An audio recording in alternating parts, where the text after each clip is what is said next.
during this massive heat wave throughout almost like the middle of the week of July. Amazon Prime Day occurred last week, and this is what I have gotten. Yes, we got a total of 22 Blu-rays. 20 of them I have purchased through Amazon Prime, except for 2, as I have purchased 2 of them physically during my 4th of July weekend. But this is the big Amazon Prime Blu-ray haul video for 2022. I did one last year. And I think with this, and maybe with the other whatever other regular Blu-rays I get up until the end of the year, there might be a regular Blu-ray collection video. But yeah, this is basically all it. And we're going to be going through the 2 that I've gotten over the 4th of July weekend, and then all in different categories, like all these in separate categories for each of the regular ones, and then end it off with the Willy Wonka Blu-ray set I have gotten. So as the fans are kind of blowing at me as this humid weather is just bizarre this week. Let's start up with the 2 Blu-rays that I had gotten. As I said at the beginning, the 2 Blu-rays I've gotten during the 4th of July weekend. One at Books A Million and one at Target. So the one at Books A Million I had gotten was one of the 2011 Best Picture nominees from 2011, Alexander Payne's The Descendants, starring George Clooney and Shailene Woodley. And it's basically about, it's like a massive accident goes. I haven't seen the movie in a few weeks, like almost since last month, but it's basically about Clooney's a really well-known business person in the Hawaii area, and his wife is about to die after a massive accident that occurred, and there's some sort of an affair he heard from his daughter, which is Shailene Woodley, and he's trying to figure out who had a relationship with her prior to her passing. And it is a really intense movie. This movie not intense, but a really difficult move, like kind of a dramatic movie. That's what I was about to say. This was, of course, nominated for Best Picture, Lost to the Artist, which I already have. And this actually won Adapted Screenplay for Alexander Payne, Nat Faxon, and Jim Rash. Do I think it deserves it? I don't know at the moment, because as of this recording, I have yet to see Tinker Tailor Soldier Spy. So I can't really say, but I would say probably not, because at the moment it would be my number 2 behind another film which we'll get to later. The next one, after I accidentally turned off my phone and an interruption occurred when I was filming this, this is the other one I got at the 4th of July weekend at Target, The Mitchells vs. the Machines. AKA the Toxic Cartoon Community's animated film of the year, and their film, they want to see it win all the awards so they can discriminate Disney for winning every year, which that is absolutely wrong. Don't do that. So, yeah, this won the Critics' Choice, and the Annies had a personal bias towards this movie and doesn't give any of the other animated films a win, per se.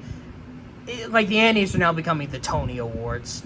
Anyway, so, this is, of course, technically a Netflix movie, but this is more of a Sony Pictures movie.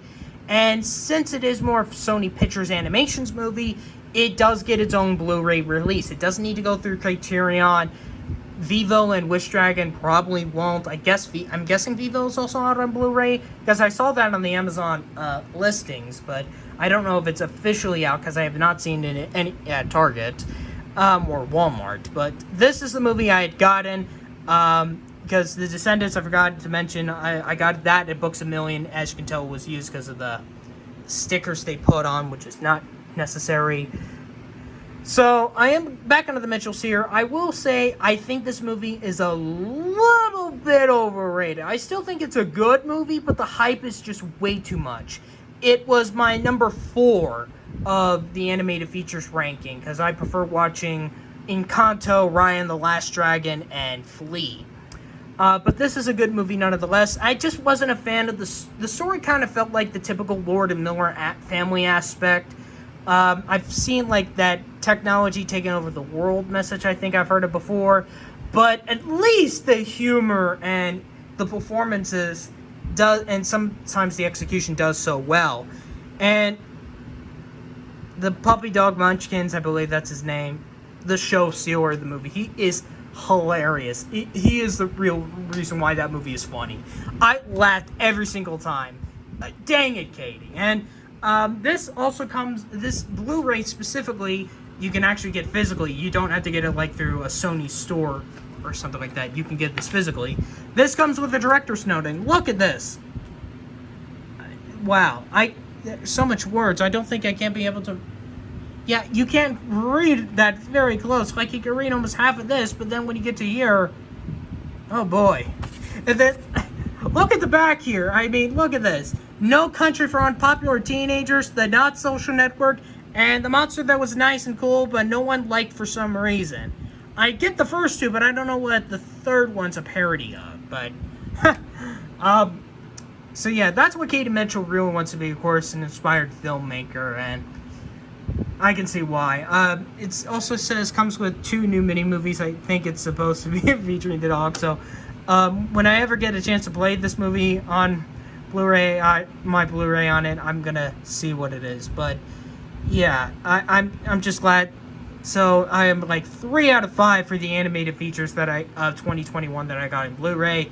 The other ones I'm still looking for are Raya and the Last Dragon, and hopefully Flea gets its US Blu-ray release, unless if I'm mistaken.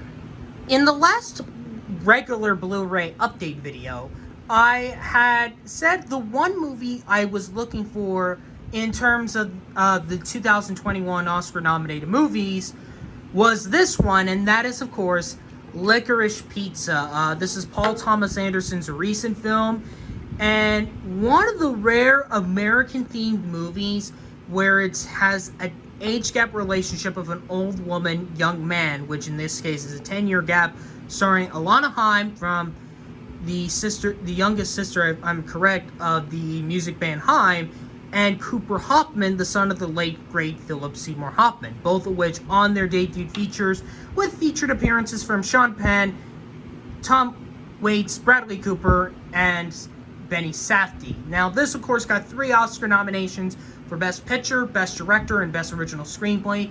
3 nominations, all 3 of them for Paul Thomas Anderson, along with producers Adam Sandler and Sarah Murphy.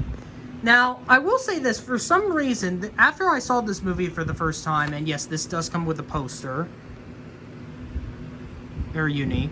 But anyways, when I first saw the movie, I did enjoy it, but for some reason, there was a period I almost considered this overrated. But because the thing that kind of, the only major criticism I have is like, it has a repetitive script where they kind of split up and then they kind of hang out together. Like, not like actual love, but like they kind of have a little bit of a separate part throughout most of the movie. Like during the first, it happened for the first part, and then it happened the second time, and then it happened for the third time up to the third time and when we get to the end. So it's just, wow. But it is a pretty good movie. It is my number, I'm trying to think. Yeah, my number 4 on my Best Picture rankings, because I do have the others that I do enjoy. That is not a streaming service movie yet, because we don't know when Coda or Don't Look Up is going to get a home media release, or The Power of the Dog. But I know I do have, of course, Dune, a film that you'll be seeing a little bit late. Not in this video, but in another, the next video after that.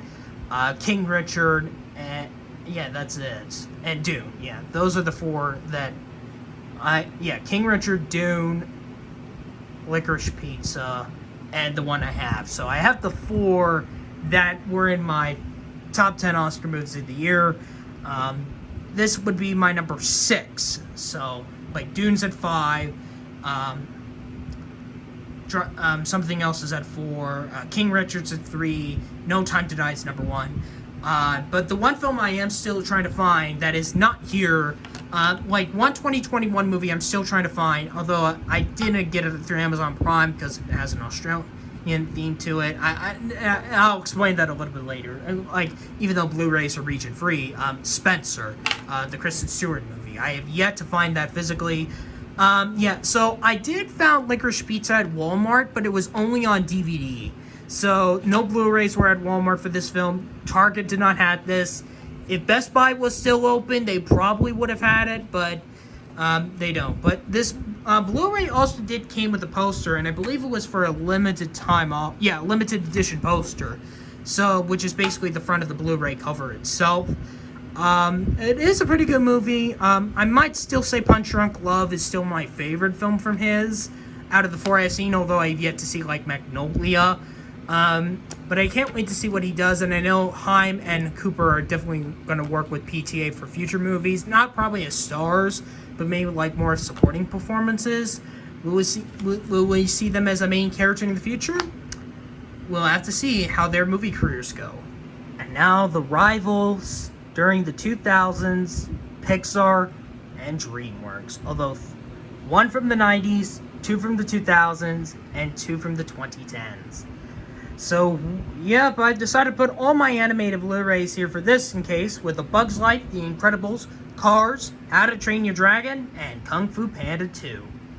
So, I want to start this up a little bit with the Bug's Life and Incredibles Blu-rays. Now, they seem like normal covers, but I did not realize until like today that they're the Canadian versions. Now, for those, I've already mentioned this with Licorice Pizza. Blu-rays are always region free, but the thing is, when it comes to during my Amazon Prime Blu-ray haul, I was trying to avoid any of the international ones because obviously, although they're kind of cool, but the thing about it is, here's the thing. So last year I had gotten the Toy Story trilogy and the Shrek the Whole Story Blu-ray sets, but the Toy Story trilogy was from the UK and the Shrek the Whole Story was the Canadian edition. But luckily the Blu-rays do work since they are region free, as I've stated, which is why I couldn't be able to find an American Blu-ray of Spencer or 3 Billboards Outside Ebbing, Missouri, The Shape of Water. I try to avoid a lot of the international ones. Not because I'm not being like a wet, red, white, and blue thing. It's just that I just feel like it's kind of odd to have like an international version of the Blu-ray. But I think it was kind of understandable why I got the Bug's Life and Incredibles Blu-ray Canadian editions, because I mentioned this in the Amazon Prime Home thing. I don't want to get the current releases of these because the Blu-ray covers they suck.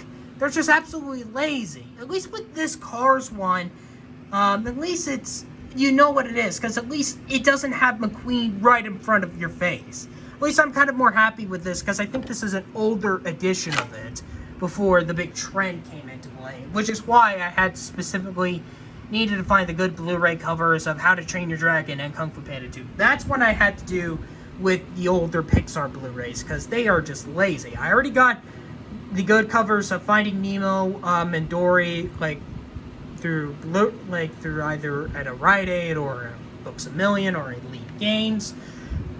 So yeah, that's why I ended up getting these, and it's better to get these than the current ones. The Cars one I am fine with because it is just the first film, and it is an American version, I believe, an early version of this cover. So I am kind of fine with this cover, at least unlike this one. I think, yeah, other than Licorice Pizza and another film, this is the only other film that I got a slipcover for, and I really wish I could get all these with slipcovers. I know there is a site that does it, but I don't want to waste my money. So, yeah, I would love to have all my current Blu-rays have slipcovers, but I'm just not going to purchase slipcovers. I know where to get them, but I'm just not going to waste money. Obviously, Bug's Life, childhood film. Incredibles, good film, great film as well. Definitely think this is definitely better than this is like, the sequel can't top this. Cars, kind of more of a childhood thing as well for me, like A Bug's Life. I don't think I'm not planning to get Cars 2. How to Train Your Dragon, I was blown away by the first movie, and Kung Fu Panda 2, I'm not getting the first one. I've said in a Blu-ray update, it was like after I got my first COVID vaccine, I got the third one when I got it, at the same place where I got my first COVID shot. Kung Fu Panda 2, massive improvement to the first film. Not going to give much of my thoughts, but I just want to show you guys off all the Blu-rays here. Giving thoughts on my movie without a script is kind of hard. But anyway, moving on here, we've got 3 other Big 8 nominated movies, with the exception of one, but that will go with the one Best Picture nominated film here next after this one. So these 3 films did not get Best Picture nominations, but they were in the Big 8 categories. Specifically, Cinderella Man, The Impossible, and The Judge. So, Cinderella Man, this was something I really wanted to get last year, but I think I couldn't find it, but now I'm finally glad I got this. Of course, this is the James Braddock, Ron Howard's movie of James Braddock with Russell Crowe and Renee Zellweger. It got a film editing nomination, and Paul Giamatti got in for supporting actor. And like 12 Angry Men and Angelina Jolie's Unbroken, which I completely forgot about, like not the movie itself, but like to get a physical copy of the film. Actually, I actually watched this film during my 9th grade history class when we were doing the Great Depression. And so my high school history teacher showed us this film when we were learning about the Great Depression. He also showed us not just Unbroken, but also 12 Angry Men during my sophomore year. So once I have to thank my 9th and 10th grade history teacher for not also showing me 12 Angry Men, but also showing me in my freshman year Cinderella Man. Definitely a great movie, to be precise. But here is one that I really was amazed by it. Almost a masterpiece, even there weren't some minor issues. The Impossible. This got a Best Actress nomination for Naomi Watts and stars a young Tom Holland. Yeah, before he was Spider-Man, Tom Holland was in this movie. This is a fictionalized version of, like, the characters are fictional, but it's like compost characters during the events of the infamous, I don't have it on P. I should have probably would have set this up by the time I'm doing this, because I don't know why. It's basically about the Indian Ocean tsunami that took place back in 2000. That took place in December of 2004. So, and all the characters are fictionalized here, and this is basically about a whole family not also surviving this massive tsunami, but also trying to find it, where the mother, which is Naomi Watts, and the son, the eldest son, which is Tom Holland, are with each other, while the dad, played by Ewan McGregor, and his other 2 sons, played by Samuel Jocelyn and Oakley Pendergast, are separate from one another. And throughout this journey, Maria, which is Naomi Watts' character, which is actually based on the real-life Maria Bellinon, which that's the character is true, but like all her character, like her family is all compost versions of her family. And oh boy, I haven't seen the movie, but let me just show you. Why was this not up for the sound categories, especially sound editing? I mean, really bizarre, really an emotional film to go through. I said there are some minor issues with some of the other performances, but this is an amazing movie nonetheless. And here's one I consider to be very underrated. This was actually something I saw a few weeks ago, The Judge. Although not a very highly critically acclaimed movie, this is more mixed. But Robert Duvall had got a lot of the awards contraction for his supporting actor, for the supporting actor race, including an Oscar nomination.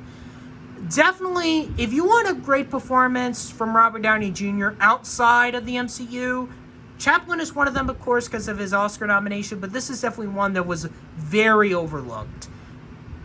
And definitely a very great performance by him. A father-son movie, like, Downey is a lawyer, Duvall is a judge, and basically, Duvall, who is the judge, is facing a massive,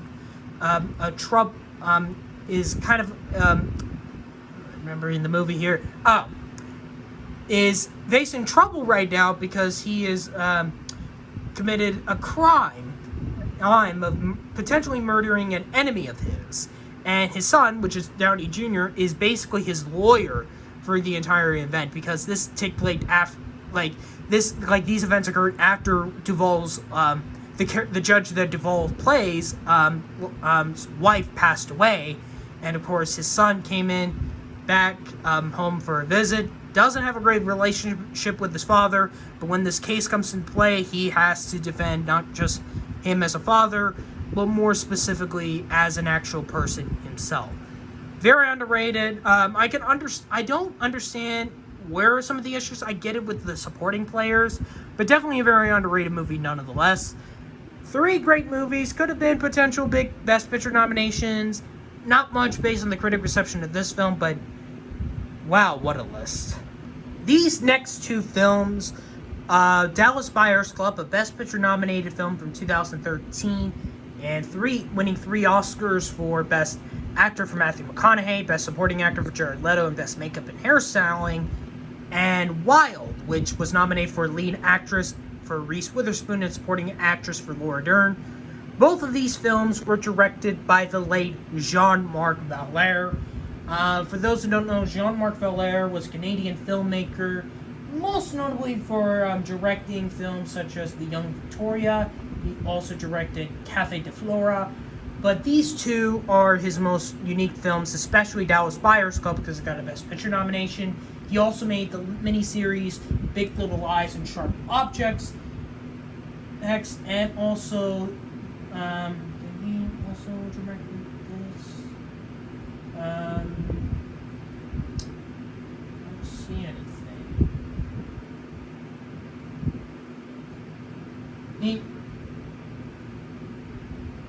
Okay, but he was supposed to direct an unfinished project of an HBO miniseries, Girl and the Bird. But unfortunately, on Christmas Day, at the age of 58, he had unfortunately passed away from an arrhythmia of a result of an I don't know how to pronounce this. Atherosclerosis. So unfortunately, he is no longer with us, and may he rest in peace. And he had made 2 great films here. And The Young Victoria is also a winning film since it won costume design. Dallas Buyers Club, wow. It was a fantastic film, and I do agree, Matthew McConaughey and Jared Leto do deserve their Oscars.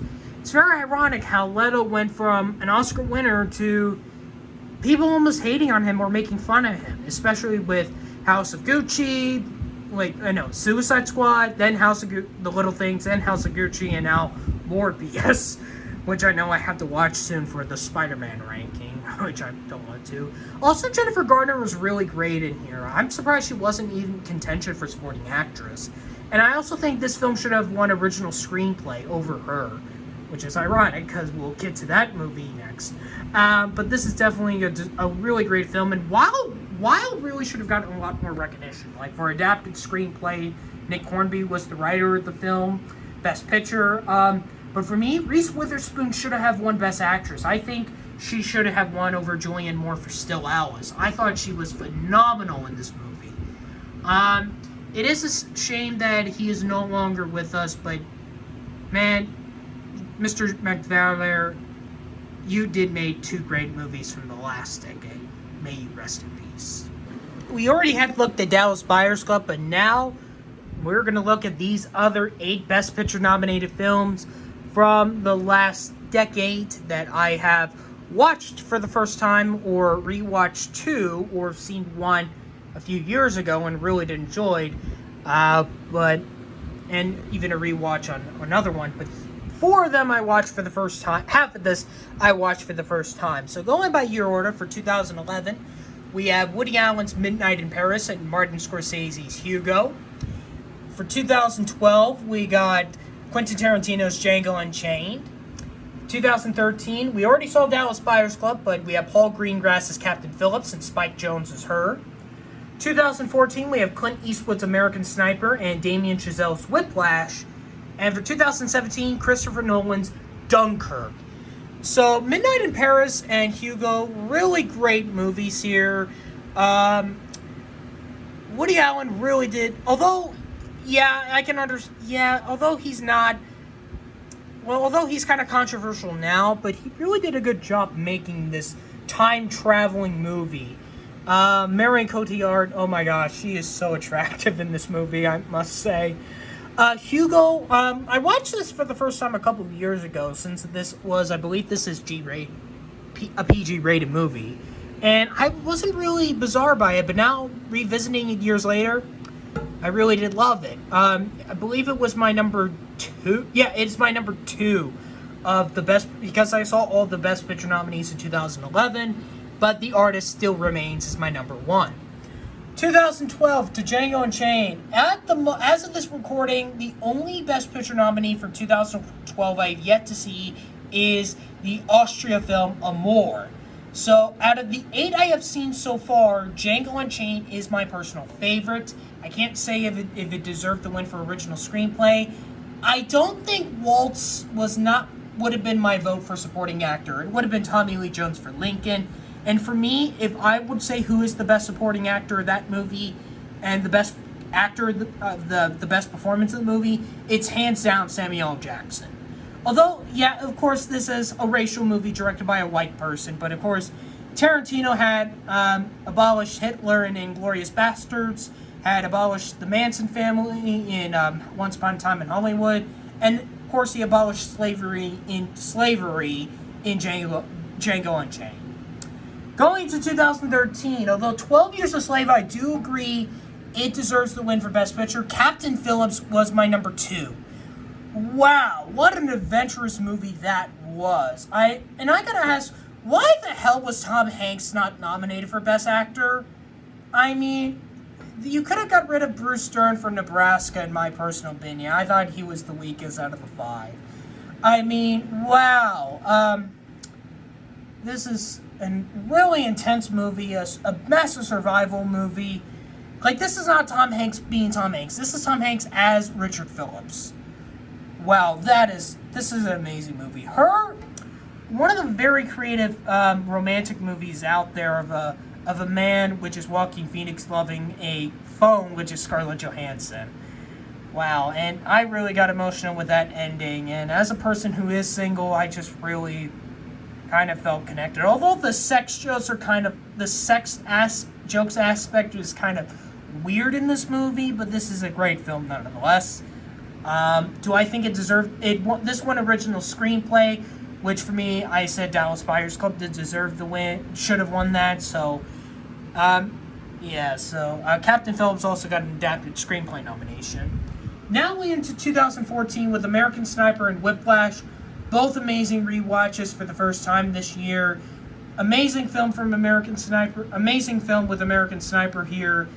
I can't say it deserves the win for adapted screenplay or not, because I think, or these two specifically, because I have yet to see Paul Thomas Anderson's Inherent Vice, but I think Bradley Cooper should have won Best Actor here. I think he should have won here for Best Actor for American Sniper. But let me talk about Whiplash. Wow, what a masterpiece. And yes, this is a movie I applauded at the end after a revisit, because I remembered I think I did applaud it the first time I watched it a couple of years ago, especially for its ending. And wow, it is my favorite, should have won Best Picture. I mean, I think American Sniper I think has the better script, but J.K. Simmons deserves supporting actor. Wow, one of the best endings of the last decade. I don't really need to explain this. I have La La Land, I have First Man. I haven't seen his first film. I can't wait for Babylon. It is one of my most anticipated films for this year. I can't wait to see what he does with Damien Chazelle does for Babylon. And Dunkirk, this was my first Christopher Nolan movie, and I can understand why people love his filmmaking style. And wow, it is my number 3 of the Best Picture nominees of 2017, right under Three Billboards and The Shape of Water. And this is my favorite Nolan movie, I would say, that I have seen. I can't say of the decade, because I have yet to see The Dark Knight Rises or even The Dark Knight trilogy at all. But I say this is my favorite film I've seen from him so far. So, 8 great Best Picture nominated films. You can find them in your own streaming services. I'm just glad that I have all of them. And before I go into the last Blu-ray for this update, I just want to mention there are a couple of 2010 movies, specifically a lot of Oscar-nominated movies, that I forgot to get on Amazon Prime. Because, there is usually that moment that you usually have a moment that you think you got everything, but then days later you forgot, oh, man, shit, I forgot that one. It happens to me a lot. So I've kind of have a list of some 2010s and 2020 movies that I would like to read off. So 2010, hopefully maybe for next year's Amazon Prime haul. So the Blu-rays I'm going to hopefully try to do next year, or the King's at the moment. I haven't seen all of the Oscar-nominated 2010 movies at the moment because I'm still kind of doing that. The King's Speech, 127 Hours, Winter's Bone, Beautiful, the Alejandro Gonzalez Inarritu movie starring Javier Bardem, Rabbit Hole, and Blue Valentine. 2011, The Help, Warhorse, My Week with Marilyn, and Warrior.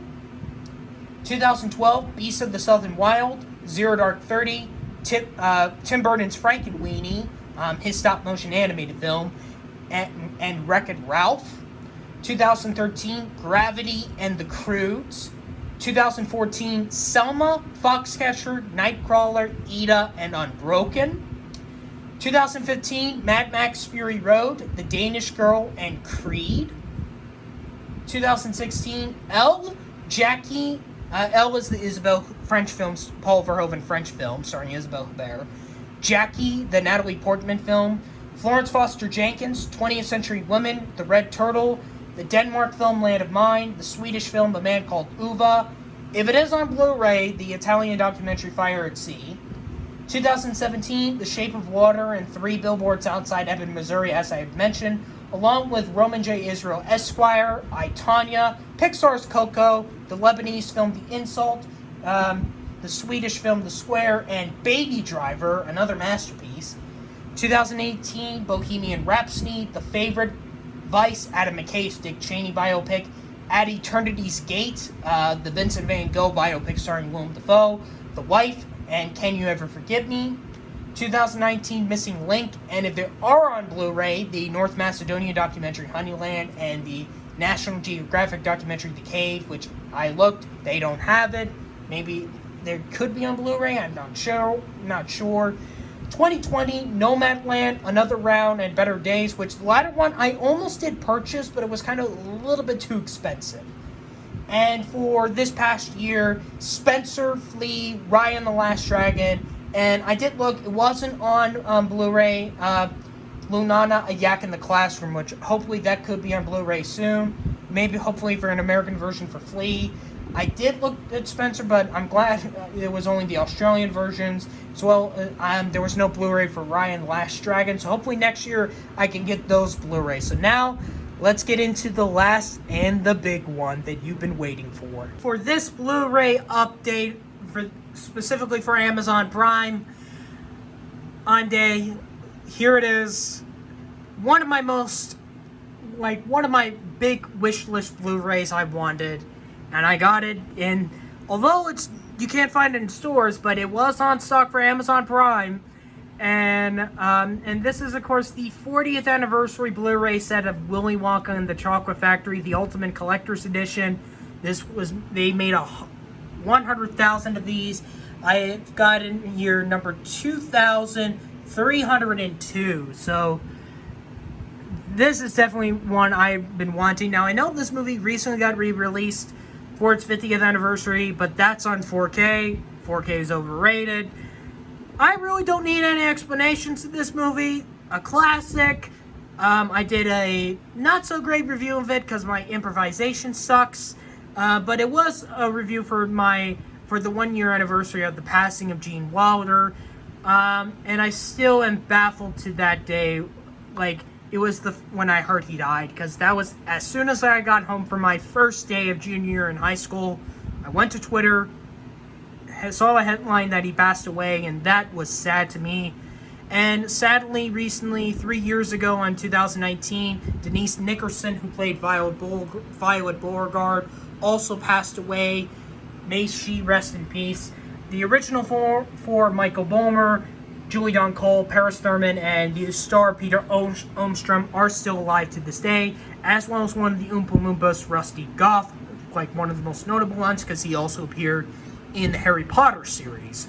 So this is something I've been wanting to get since last year. I didn't get this last year, but since this was on part of the Prime thing and it was also a little bit on sale, I knew I had to get this. And for this sake, I do not know. I wanted to look my reaction, see how they look like and what it is inside. So I'm gonna switch here and show you guys my reaction to me opening this. Not the best angle, but this is how I do it. So in here, so you get a little bit of the number collectible foil packaging, okay. The 3 discs, including the movie, both on DVD and Blu-ray, as well as new bonus interviews and a featured DVD, a featurette DVD. You get 14-piece of Wonka production correspondence, retro tin and scratch and snip pencils and sentence erasers, a 144-page behind-the-scenes book from the film director, so it's like almost like a book, like the booklets in the Criterion Collection. And speaking of books, I have not even read the book from the Irish Folklore Trilogy, G-Kids Cartoons Balloons Irish Folklore Trilogy Blu-ray box set.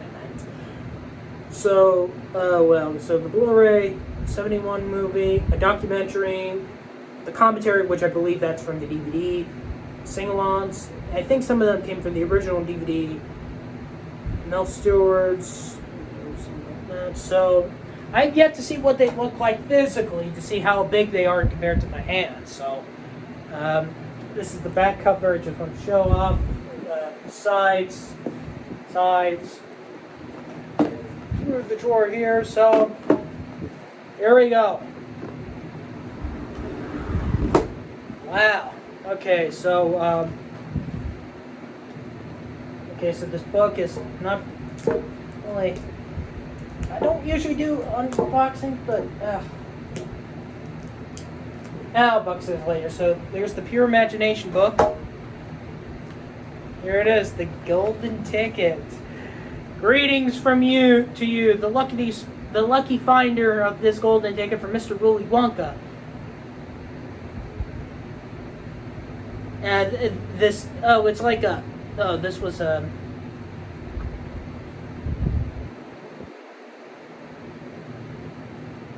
it's like some sort of online thing, which I don't think is, yeah, this has to be discontinued. Yeah, because it ran from October 18th through February 3rd. And speaking of which, hold on, just give me 1 second here. I forgot to show you guys something, but this was something that was kind of hilarious that I found. Where is it? Here it is. I just want to show you guys real quick. So, although, yeah, it looks like this context had expired, but here on the Kung Fu Panda 2 Blu-ray, this is actually what I found. 2 Chuck E. Cheese coupons that had expired back on March 31st, 2013. I'm serious. I was laughing when I got this out of the box. That is hilarious. So, very odd that some contest things that you get have expired. So, that's what it is. So, this is the, I don't know what, I think that my photo, so, what is this? Oh, is this like all the production notes? Yes, it is. So that's what it is. So that's all the production notes. This is not a real Wonka bar, but I believe this is the Blu-ray part. So, yep. And so you get the movie plus the 2 DVDs. And I believe this is the pencil in the style of a Wonka bar. 2 pencils. I don't know. I don't know if they smell anymore. So what do we have? Blueberry pie, banana, snozzleberry, hair cream. Oh gosh. And eraser. It's a choking hazard warning, so I'm not going to open these up at the moment because I think they still sink front sealed, but wow. So what a set this is. Wow. I wonder, like when I do future Blu-ray updates, if I get Blu-ray sets, you know for a fact I will be doing an unboxing to show you guys a legit, true reaction to this. So do this wrong. There we go. So the book goes there. Oh, that's why it broke. So yeah, I'm kind of blown away by this. So I think that's basically it for the Willy Wonka thing. So I'm glad I got this Blu-ray set. It's better worth it than the 4K version. So the 50th anniversary one. Wow. So this basically wraps up the Amazon Prime Blu-ray haul for 2022. If you're new to the channel, you can hit that subscribe button and comment down below what movies you have seen and what do you have on the Blu-ray. So I don't know when the next regular Blu-ray update is going to be, but I will tell you that the next video, we got some Criterion Blu-ray updates for the month of July. So stick around for the next video.